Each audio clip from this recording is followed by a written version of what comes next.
a campana. Io non tenevo ancora 15 anni. Fosse stata che ci avessimo avuto a spostare a una città di quelle più grosse, a un paese più piccirille, già sarebbe stata una bella botta in capo. Ma ho fatto vero, fu che mi trovai a cagnare tutte le cose. C'erano palazzi di 12 piani che stavano in da via dove ero nato, a dove sempre era state le case, a dove tenevo tutte le compagne mie.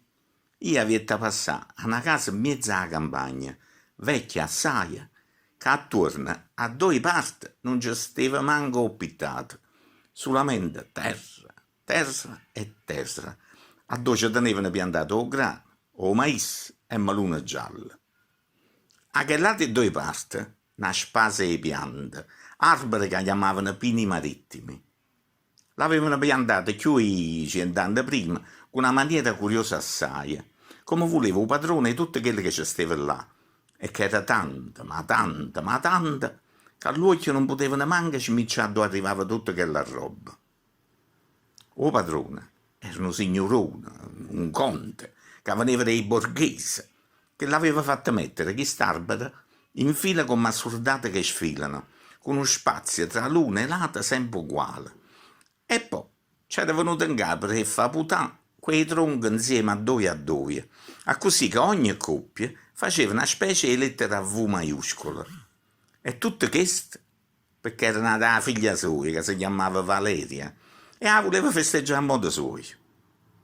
Figuratevi allora come ste via, che era abituata a vedere tanta macchina, una appessanata, parcheggiata a due fili, in mezzo a una muina che non si capiva manco pittata. Io non vedevo niente dalla finestra mia, che cominciai a mi pare sola con manupunti nudato colorate e rosa, che ci faceva la cornice una bucanviglia bella assai. Ma da là si vedeva solo una via lontana, via della Campana, una vecchia via dei tempi dei Romani che dicevano che arrivava fino a Napoli e che per questo era stata chiamata così.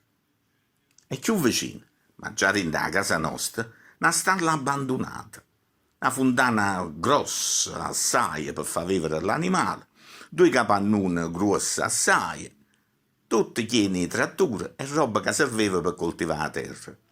E poi un recinto per i pullastri e una massa di rigname che serviva per appicciare il fuoco dentro l'unico camino che dava calore a tutta la casa.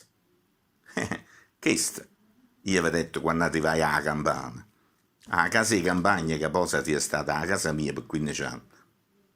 Io tanto non capivo buone cose, ma solo mo' che è passato tanto tempo, ho già capito che quelle tronche che tanto erano state messe come a tanti soldati in fila e che tenevano la capa verde verde, sempre verde, pure a Vierna.